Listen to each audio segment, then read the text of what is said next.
Royal shock. Camilla was ruled out by royal family for Charles as she wasn't a virgin. Camilla was considered an unsuitable bride for Prince Charles when they were young, because she wasn't a virgin, according to the documentary The Royal House of Windsor.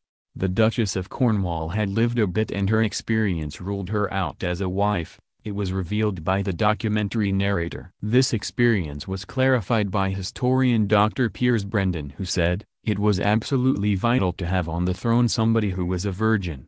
A future queen must have no past." Camilla Shand, as she was known at the time, met the heir to the throne at Lord Mountbatten's home, who was Charles' great-uncle. She was a vivacious, horse-mad member of the Sussex country set, and the two had a very warm and vibrant relationship. Biographer and journalist Christopher Wilson said Charles himself was red-blooded and passionate, and when the two met it was like a thunderclap.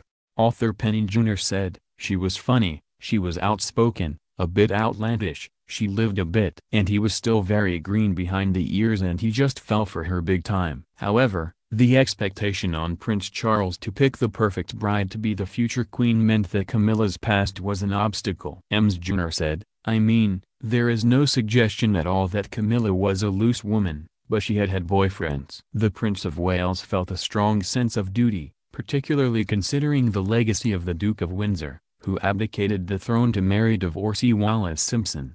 Camilla had been in an on-and-off relationship with a polo friend of Charles called Andrew Parker Bowles, who she later married. Charles himself left to join the Navy and was apparently devastated when he found out about the marriage. He dated a string of different women before marrying Diana Spencer, who became the Princess of Wales. Both Camilla and Charles were to divorce their spouses, of course, and were married in 2005. Her Majesty's former press secretary has revealed that Camilla will make the perfect queen consort as she never fails to keep her husband's spirits up.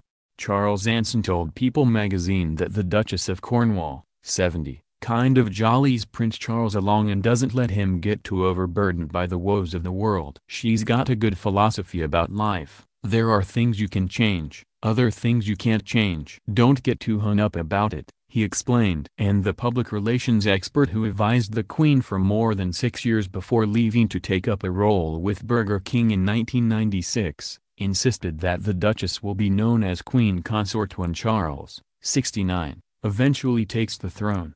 "I think she'll be a great consort as queen," he said. Camilla herself has previously spoken out about how she prioritizes maintaining a sense of humor in the public eye. In an interview with the Mail on Sunday last year, she explained, "You've got to laugh through most things, and sometimes I do laugh a bit too much. There are situations where it's very difficult not to lose it completely, especially, you know, if something goes terribly wrong and everybody sits there for a split second, not sure how to react. You do have to swallow and pinch yourself very hard to not laugh." However, the exact title Camilla will take when Charles eventually ascends the throne still remains the subject of debate. Since Camilla's marriage to Prince Charles in 2005, Clarence House has maintained it is intended she will be known as Princess Consort. However, it is well known the heir to the throne would like to see his wife crowned queen. In March this year, Prince Charles' website quietly removed a statement in which they said it is intended the Duchess will be known as HRH the Princess Consort when the Prince of Wales accedes to the throne. It was also removed from her personal biography, and the Buckingham Palace's website appears to have removed the reference in its profile of Prince Charles' wife, too.